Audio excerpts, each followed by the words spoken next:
बे समाव नोंथांमोननि मिडियाखौ आङो धन्यबाद जासिग्रोबाय आरो नोंथांमोननि मिडियानि थ्रुयै फंनैसो बुंनो सम आरो खाबु मोननायखाय धन्यबाद जासिबावबाय।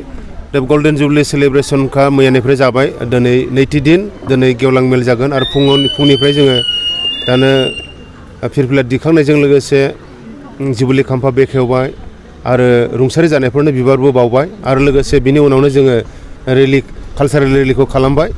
बे जाहैबाय 50 बोसोर जानायखौ जों जावथि जुगिया लाखिनो थाखाय गोसोखांथाव मोनसे सान हिसाबै फालिनो थाखाय बे हाबाफारिखौ जों लादों।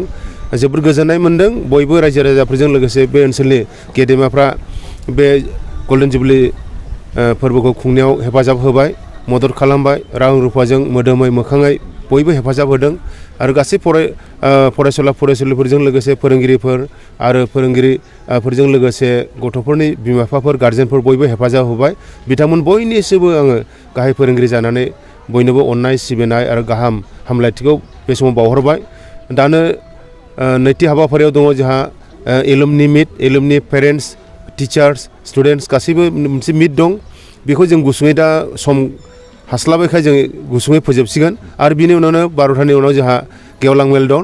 बे गेवलां मेलावहाय जोंनि बिटिआरनि चिफ प्रमद बर' बिथाङा लोगो लाफैगोन आरो बिथांजों लोगोसे इएमफोर दङ आरो गोबां गेदेमाफोर बेयाव लोगो लाफैगोन। बेनिखायनो बे हाबाफारियावबो आं खावलायनो सानदों बयबो जाहाथे लोगो लाफैयो आरो बे गल्डेन जुबली सेलिब्रेशनखौ जाफुंसार होयो। बेखौनो मिजिंथिनानै आंनि बुंनांगौ बाथ्राखौ एसेखिनिखौनो बुंनानै दोनबाय। गोजोन्थों। जोबोद गोजोनथाव खौरां होननानै बुंनांगोन। जोंनि खासियाबारि हालामनि ओनसोलनि जे नायल' जाल' गंसेल' जेनेबा खासियाबारि हाइ स्कुल, बे हाइ स्कुला 1974 मायथाइयावनो जोंनि ओनसोलनि माखासे मेलेमजिबि बिथांमोननि दैदेननायाव मानगोनां गाहाय फोरोंगिरि हिसाबै बे ओनसोलनिनो सासे मुख'जाथाव मानगोनां अमर सिं कच सारखौ गाहाय फोरोंगिरि महरै गायसननानै फैयै फैयै दिनै 2024 मायथाइ मोननाय लोगो लोगो 50 बोसोर जाफैबाय।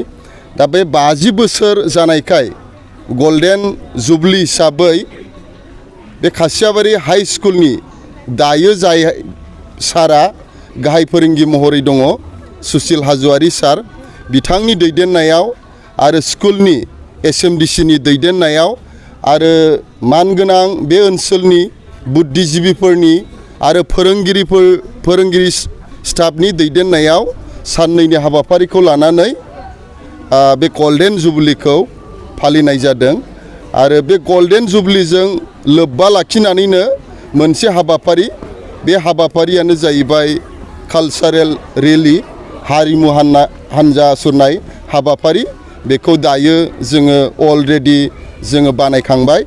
दा बेनि गेजेरजों आङो बेखौनो जोंनि नैबे खासियाबारि ओनसोलनि हालामनि रायजो राजा आरो फरायसुला फरायसुलि बिथांमोननिसिम जोङो गुरैयै जोङो खावलायहरदों आरो मोनसे मिजिंथि जोङो फोरमायहरदों। नैबे जोंनि खासियाबारि जे फरायसालि, बे फरायसालिनिफ्राय दायो गोबांथार मोजां मा होननानै बुङो, मोजां शिक्षा लानानै गिदिर जेनेबा शिक्षा लानानै जोंनि गेजेरनिफ्राय मोजां गोबां डिपार्टमेन्टफोराव गोबां साख्रि मावलांबाय। बिदिनो जेनेबा फोरोंगिरिफोर जाबाय, गाहाय फोरोंगिरि जाबाय, डिफेन्सआवबो मावबाय, फरेस्टआवबो मावबाय आरो मोनसे बाथ्राखौ जोङो दिनै गोसोखांबावनो लुबैदों।